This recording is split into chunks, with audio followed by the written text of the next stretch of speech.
Welcome, welcome, welcome to this episode of Kiteroa, The Long View, the podcast. I am your host, Rose, and this is a mini episode as we dive into our launch week of this podcast and first start releasing some just bite-sized tidbits to share with you all about the foundation, the essence of our space, our Kiteroa space, this podcast, our blog, all about empowering women to thrive on all levels of mind, body, soul, allowing you to essentially be empowered to look up and see the long view in life. And we are going to be sharing episodes that continue to uplift and inspire around sustainable happiness, wellness, following our soul calling, reconnecting to soul and spirit.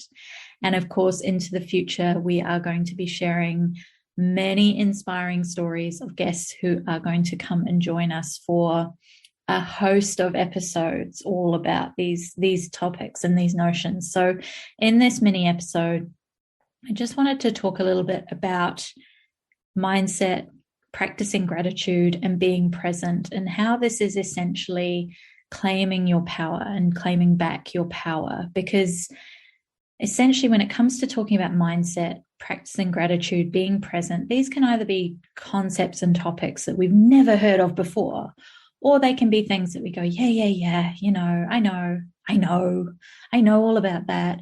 But then when we actually, take a look and take a pause and, tune inwards, we can suddenly realize that we're so caught up in the momentum and, swept up in the flow of life that we've lost sight of these very things, right? We've lost sight of our own thought patterns, loops, all the things that are going on inside our mind, which is where these concepts of, cultivating our mindset, practicing gratitude, being present in our day-to-day lives are so powerful. And this is why, it really is claiming back your power. We have repetitive cycles essentially in our minds that can become very easily normalized. And at the end of the day, our thoughts dictate our habits, they dictate our feelings, and they dictate our actions. We explored in the previous episode how things like getting clarity on ourselves and clarity on our own day-to-day is super important in terms of connecting to something bigger than just us, connecting to our inner being and understanding how powerful your mind is. For whatever is going on inside your mind is going to reflect in the world around you. And that's exactly why you'll hear people talk about, those sort of, they're almost like throwaway lines, right? Like the power of positive thinking. And that can sometimes, leave us almost discrediting it because it becomes exactly that, just a throwaway line. But the power of positive thinking is truly life-changing. And that's why you will hear people say something like the act of smiling is contagious. Just smile at one stranger today and see what happens. All of these little action steps or things that we can do to claim our power and practice cultivating our mindset to be in that state where we are at our best and brightest. It's really something that in my own journey, I've had to do a lot of learning how to do this myself. I've had many times in my life when I haven't taken care of my mindset. And now it is a non-negotiable within my life. It's part of my every morning. It's the first thing I do is the work I do. I don't go on my phone. I don't check the news. I don't open up other sources of, our external information, I should say. I go straight to my space that I've set up and I cultivate my mindset. And that, for the most part, for me, looks like doing things like journaling, writing down either positive affirmations that I am essentially creating the script for my mind, how my mind is going to see the world, or I journal on the things that are in my mind, buzzing around that need to be expressed or explored or almost like debunked, right? Like we have to sometimes get in there and get in with a little like crowbar and evict the gremlins that have showed up. And for me, journaling, writing out really helps that. For some people, it is movement. For some people, it is exercise. For some people, it is prayer. For some people, it is reading. Meditation, obviously, as well, can be powerful. I practice both meditation and also emotional freedom technique, which is tapping. And don't worry if any of these things sound really out of left field. We are going to be having episodes come up that dive into all these sorts of things. So there will be more coming to explain some of this, but just really, I guess, to jump back a step and go back to that concept of why it is so important that we claim our power and cultivate our mind, actively cultivate our mindset, is I guess the best way I can describe it is that if you've ever had that feeling when you've driven home at the end of the day and you suddenly realize that you don't consciously remember the past 3 sets of traffic lights, right? You can have that moment where you suddenly come back into your body and you go, holy shit, I just drove halfway home and I don't actually consciously remember. I couldn't tell you anything about what just happened in the past 15 minutes or so. That's your subconscious mind doing its thing, right? And just putting everything on autopilot, putting everything on that automatic setting, default setting. You've played that loop so many times in your mind that it can just do it while you are almost out of your body, having a completely different conversation, right? So the thing is about that is that if there are loops or patterns or things that are in that autopilot setting that are around almost like a negativity or a worry or a fear or an anxiety or a sense of bitterness or a sense of frustration, anger even, right? When those are on repeat and when those are the autopilot setting, that's when we're not actively cultivating our mindset to look at the world in the way that we desire to call things in. Because whatever is going on that repeat tape deck that is on loop, on repeat all the time, is how the world is going to look to us. And I know that many of you will have heard the saying, seeing the world through rose-colored lenses. And while that has got its almost negative, it's almost got that approach of it's seen as a negative thing, right? But the essence of it is that if you go around looking at the world through rose-tinted glasses, or whatever the saying is, you will see things cheery and rosy. But if you do look through a lens that is smeared and foggy and is not clear, then that's how the world will seem to you as well. So one of the best ways that we can start out by cultivating our mindset and the practice of cultivating our mindset, because it is a practice, to essentially play that tape to be programmed for positivity and happiness and wellness and well-being, is just to simply start by being present with the littlest of things in our day, the smallest actions in our day, which again is actively disrupting the autopilot that we've been on. And it might seem a bit silly at first. It might seem like, well, why do I have to slow down and be present with the tiny little things that I do every single day, every single morning, every single afternoon? I just do it. I just, practically do it on autopilot. And that is exactly why we are catching that autopilot and we are essentially resetting the tape.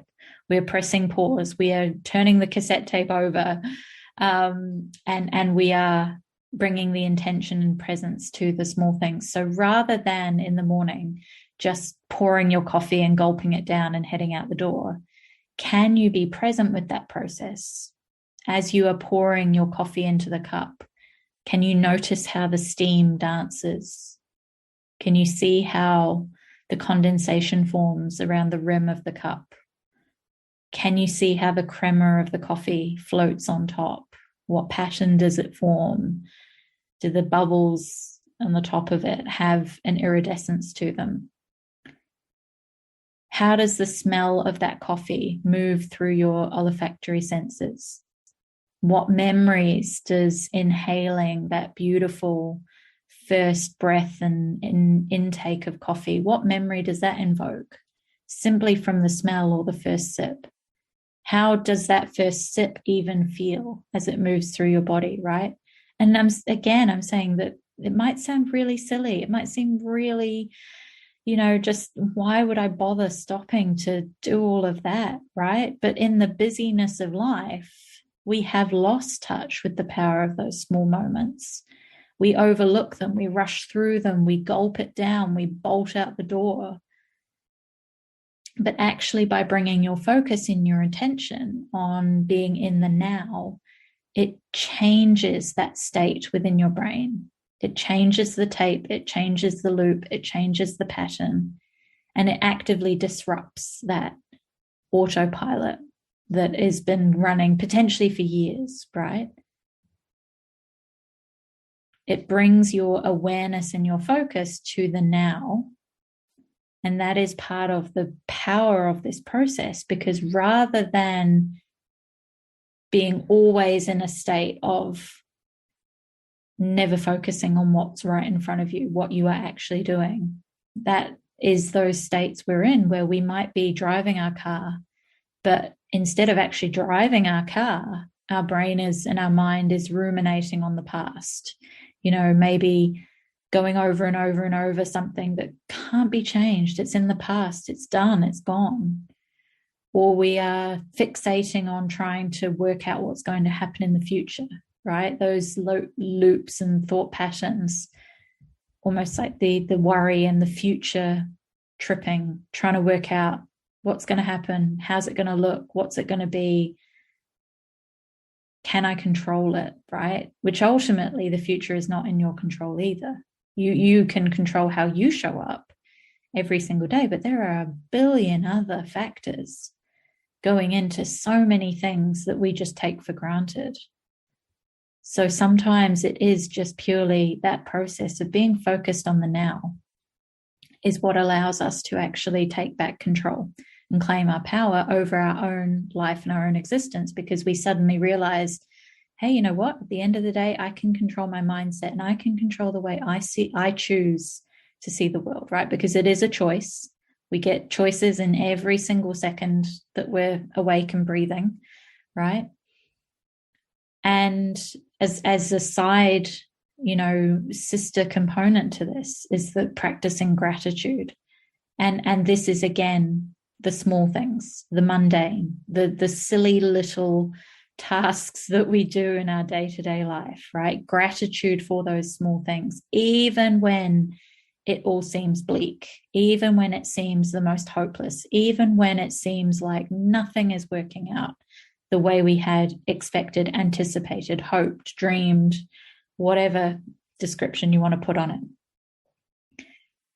And especially when things are the bleakest, many of the clients I've worked with who've been through, they've hit rock bottom and they've bounced back, and they're going, hey, look, my life does not look how I want it to look, but I am on my path. I am on the way. I am practicing cultivating my mindset. I'm practicing being present. I'm practicing gratitude. And it is really those small things, being grateful for those small things is what allows us to get in that state of having that positive mindset where we can start looking at the world around us and just being so grateful for every little thing.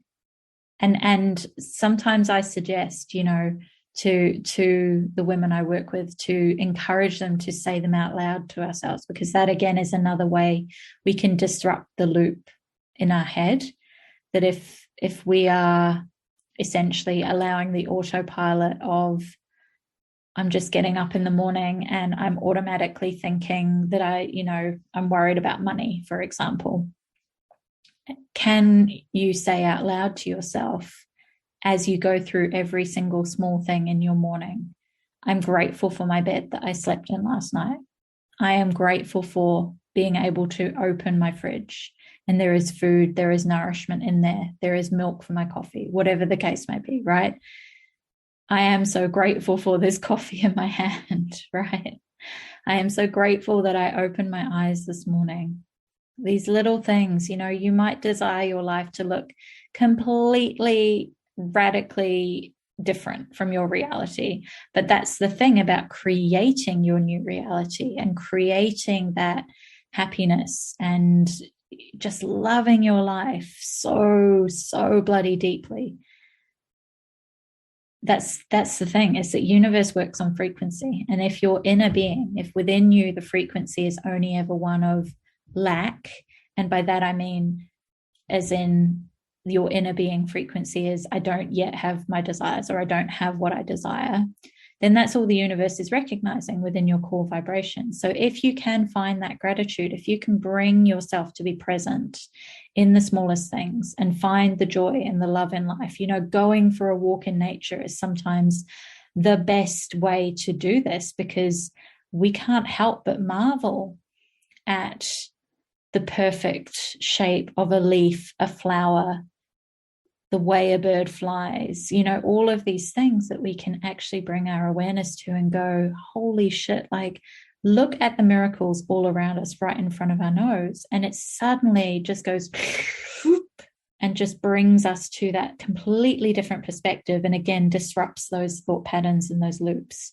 And I always love how in Japanese culture, they have the concept of forest bathing. And this is it, right? Is that being amongst nature, being in that presence of the vibration of plants and trees and leaves and just the elements of nature completely alters our own inner frequency in the most positive and magical way, right?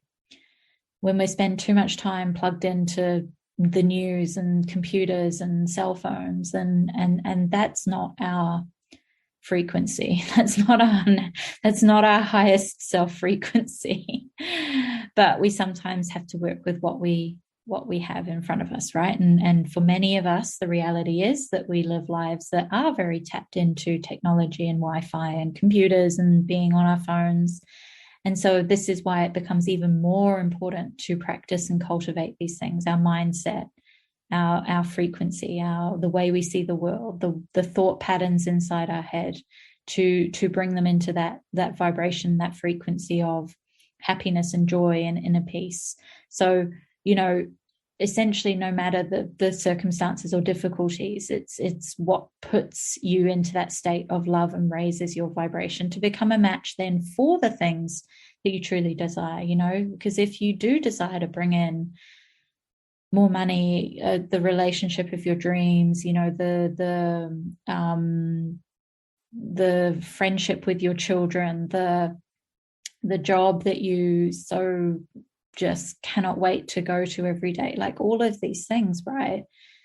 It's when we become a vibrational match for them that they materialize in our life. And we have to do the work. We don't just get it handed to us on a silver platter. And while we, as humans, often just wish that it would be handed on a silver platter, and we look at other people having things that we desire and we wonder why they have it and they don't seem to value it, or they don't seem to understand it, or they don't care for it. And again, this is where knowing that whatever we are putting on that tape, that loop, that inner frequency within us, in our mind, that's what we're going to see in the world around us.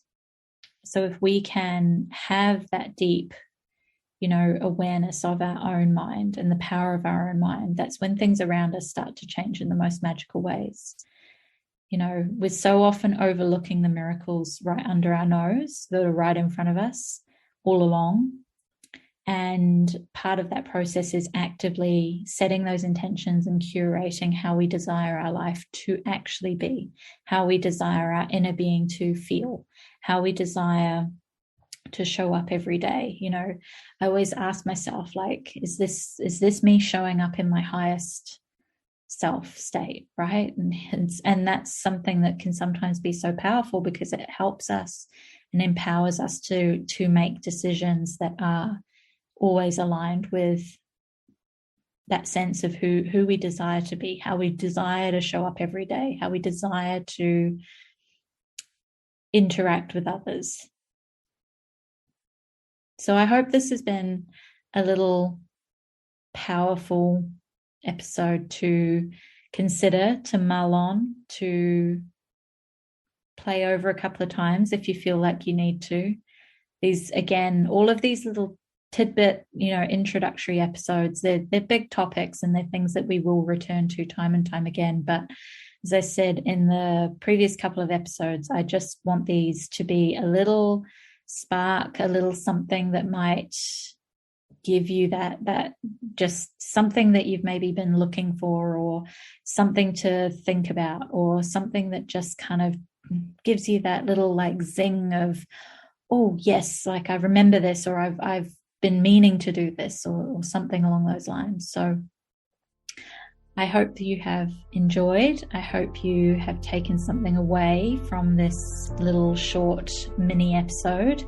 And of course, as I say, we are doing a series of these. We have a couple more throughout the next couple of days that are coming. So I send you so much love. I thank you for joining me, and I shall see you on the next episode.